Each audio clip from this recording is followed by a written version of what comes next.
We all hope to go out peacefully, in our sleep, at 90, surrounded by loved ones. But some folks, they went out in ways so spectacularly stupid, the universe basically said, hold my beer. Today, we're skipping the famous ones. No Steve Irwin, no guy who jumped off the Eiffel Tower in a bathrobe parachute. These are 20 wild deaths you've probably never heard of, counting down from 20 to 1. Buckle up and maybe don't try any of these at home. Number 20. The man who was killed by his own factory carpet. In 1987, Paul G. Thomas owned a wool mill in Massachusetts.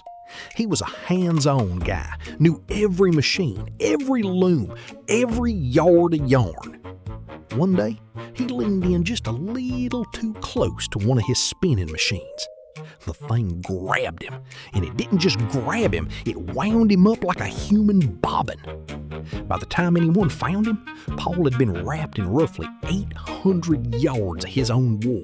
That's 8 football fields of yarn. Cause of death?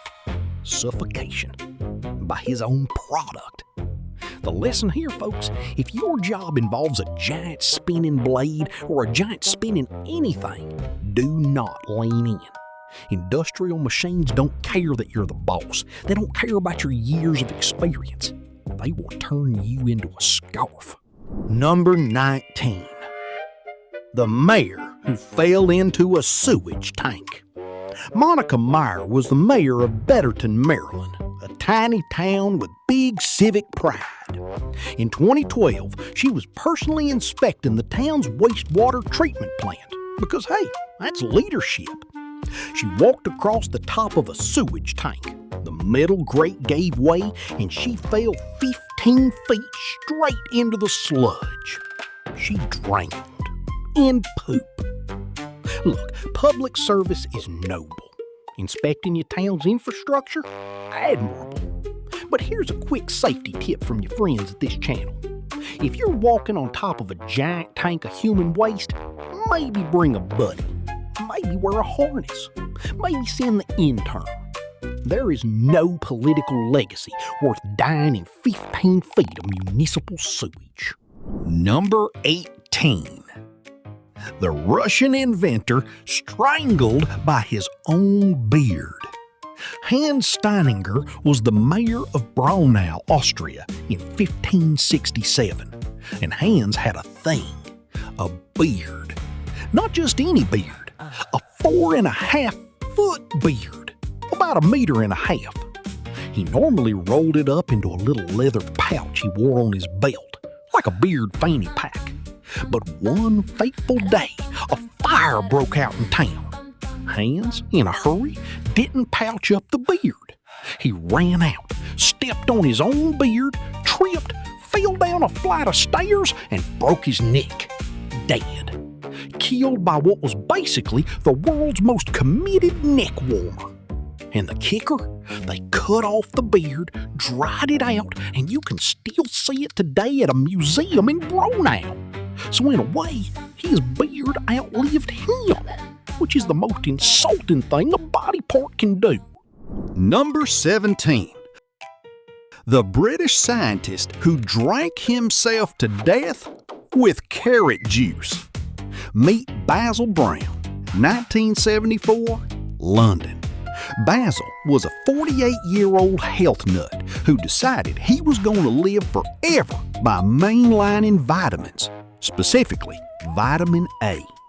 Over 10 days, he drank around 10 gallons of carrot juice and popped vitamin A tablets equivalent to about 70 million units.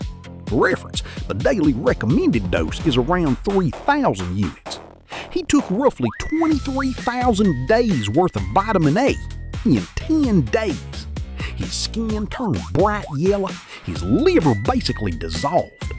The official coroner's verdict was death from carrot juice addiction, which has to be the funniest cause of death ever written on an actual government document. Educational nugget here, vitamin A is fat soluble, which means your body doesn't flush it out. It just stockpiles it in your liver until your liver waves a tiny white flag and quits. Eat the carrot. Don't be the carrot. Number 16. The lawyer who shot himself proving his client was innocent. Ohio, 1871. Clement Vallandigham was a hotshot attorney defending a man accused of murder. His defense? The victim accidentally shot himself while pulling a pistol from his pocket. To prove this, Clement decided to do a little courtroom theater. The night before the demonstration, in his hotel room, he grabbed a pistol, what he thought was the unloaded one used as evidence, put it in his pocket, drew it the way the victim would have, and pulled the trigger. Plot twist, it was his own pistol, loaded. He shot himself in the gut and died the next day. The good news, his client was acquitted. The bad news, Clement wasn't around to enjoy the win. This is what we in the business call winning the case, but losing the plot. Number 15. The composer who killed himself with a baton. In 1687, Jean-Baptiste Lully was the rock star composer of King Louis XIV's court in France. Back then, conductors didn't use those little wooden batons we have today. They used a giant, heavy staff and pounded it on the floor to keep time. Lully was conducting a piece celebrating the king's recovery from surgery when, mid-performance, he slammed the staff down and missed, right onto his own toe. The wound got infected, gangrene setting in. Doctors begged him to let him amputate the foot, but Lully refused because he loved to dance, and a one-footed man does not traditionally get invited to the ballroom. The gangrene spread. He died. So just to recap, he was killed by a song about a king's recovery from surgery. The irony is so thick you could conduct an orchestra with it. Number 14. The Indian deputy mayor killed by monkeys. Delhi, 2007. Surinder Singh Bajwa was the deputy mayor of one of the largest cities on earth. One morning, he was on his apartment balcony when a troop of rhesus macaques, wild monkeys that absolutely run parts of Delhi, attacked him. He tried to fight them off, lost his balance, and fell from the balcony. Died from his injuries. Now, you might be thinking, monkeys? Yes, monkeys. Delhi has a serious monkey problem. They steal phones, raid offices, terrorize tourists. And yes, occasionally they take out city officials. Here's your educational moment. Experts later recommended Delhi train langur monkeys, which are bigger and scarier, to keep the smaller monkeys away.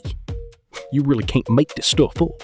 The city's solution to monkeys was more monkeys. Number 13. The Belarusian fisherman taken out by a beaver selfie. Belarus, 2013. A man saw a beaver crossing the road and thought, oh, I gotta get a picture. Beavers are cute, buck-toothed little engineers, right? Wrong. He approached the beaver. The beaver was not in the mood. It bit him in the thigh and severed an artery. He bled out before help arrived. Beavers, it turns out, have teeth that can chew through trees. Trees, my friends. What do you think they're going to do to your femoral artery? This is lesson 1 in why wildlife photography should always be done with a long lens. Or, from inside a car. Wild animals are not Instagram props. They are wild. The clue is right there in the name. Number 12. The Canadian lawyer who tested a window with his shoulder. Toronto, 1993. Gary Hoy was a 38-year-old senior partner at a big law firm on the 24th floor of a Toronto skyscraper. He had a party trick. He'd run full speed and slam his shoulder into the floor-to-ceiling office windows to prove they were unbreakable. He'd done this many times. It was his thing. He was famous for it. New associates? Show 'em the window trick. Office party? Window trick. One day, in front of a group of summer law students, Gary took a running start, hit the window, and the glass didn't break. The whole window popped out of its frame. Gary went with it. 24 stories. Well, he was right, technically. The glass did hold up. He just forgot to test the part that holds the glass. The Forensic Engineers Society of Ontario calls this an example of the importance of testing assumptions. Yeah, no kidding. Number 11. The 18-year-old Archduchess who set herself on fire to hide a cigarette. 1867. Austrian royalty. Archduchess Mathilde was 18. Gorgeous, engaged to the future king of Italy. She had her whole life ahead of her. She also had a secret. She liked to smoke. Her dad, the Archduke, was strictly anti-smoking, like a 1860s health influencer. One day, Mathilde was sneaking a cigarette outside her room when she heard her father coming. Panicked, she hid the cigarette behind her back, into the folds of her gauzy white dress. Gauzy! Fashion choice 1867. The dress went up like a Christmas tree. She suffered horrific burns over most of her body and died hours later. Educational note, Victorian dresses were essentially flammable cosplay.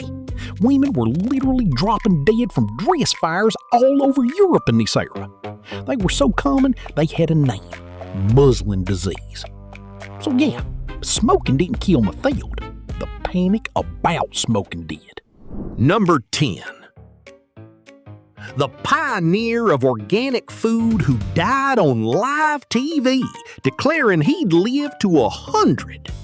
June 8th, 1971, The Dick Cavett Show. The guest, J.I. Rodale, the most famous health food guru in America. The man who basically invented the organic food movement. On stage, Rodale was on fire. He bragged he had never felt better in my life. He told Cavett, I've decided to live to be 100, unless he got run over by some sugar-crazed taxi driver. He even offered Cavett some homemade asparagus boiled in urine, allegedly. After his interview wrapped, the next guest came out, a journalist named Pete Hamill. Mid-conversation, Rodale made a weird snoring sound. His head slumped. Cavett, thinking it was a comedy bit, leaned over. Hamill whispered, "This looks bad." It was very bad. Rodale was having a massive heart attack on live television. He was dead before they got him to the hospital, age 72, 28 years short of his prediction. The episode never aired, but a fun bit of psychology, thousands of people swear they remember watching it live. They did. It's a mass false memory, like the Mandela effect. Death really is the ultimate mic drop. Number 9. The mighty Viking killed by a severed head. Sigurd the Mighty, 9th century, Earl of Orkney, stone-cold Viking warrior. Sigurd defeated his rival Brigti in battle, chopped off his head, and, as you do, strapped the head to his saddle as a trophy. Real macho move. Show it off around town. Problem. Brigti had a particularly long, sharp buck tooth. As Sigurd rode, that dead tooth kept rubbing and scratching against his leg. The cut got infected. Sigurd developed a raging fever, and the great Viking warlord Sigurd the Mighty was killed by his own dead enemy's tooth from beyond the grave. This might be the only documented case in history of someone losing a fight to a skull. Vikings were tough. Bacteria, it turns out, were tougher. There's a deep lesson here about hygiene and trophy management, but honestly, the funny part is enough. Number 8. The detective who died from biting his tongue. Alan Pinkerton was a legend. He founded the Pinkerton Detective Agency, which is still around today. He foiled an assassination plot against Abraham Lincoln. He chased outlaws across the entire American frontier. The man's name was synonymous with toughness. So how did he die? He was walking down a sidewalk in Chicago in 1884. He tripped. He bit his tongue. The bite got infected. He died of gangrene.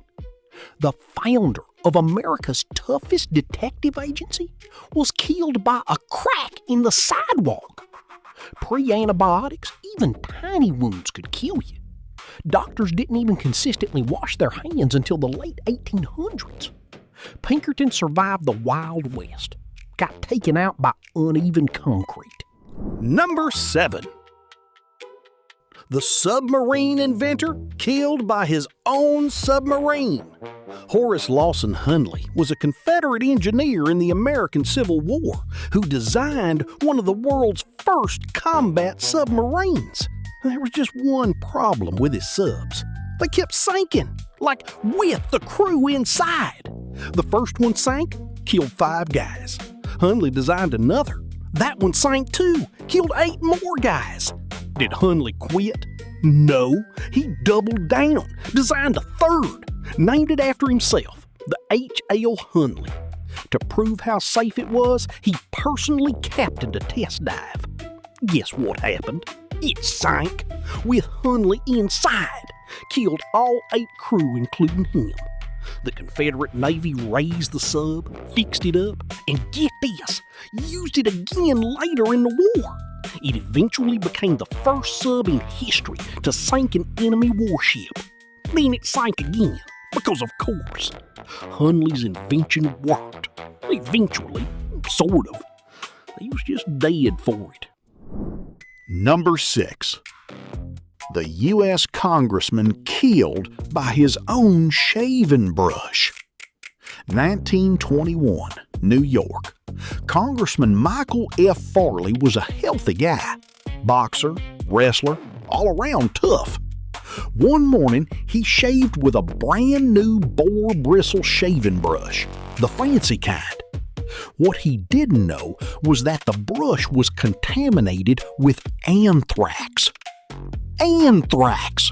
The biological weapon! The bristles had come from infected animals overseas, and importers weren't required to sterilize them.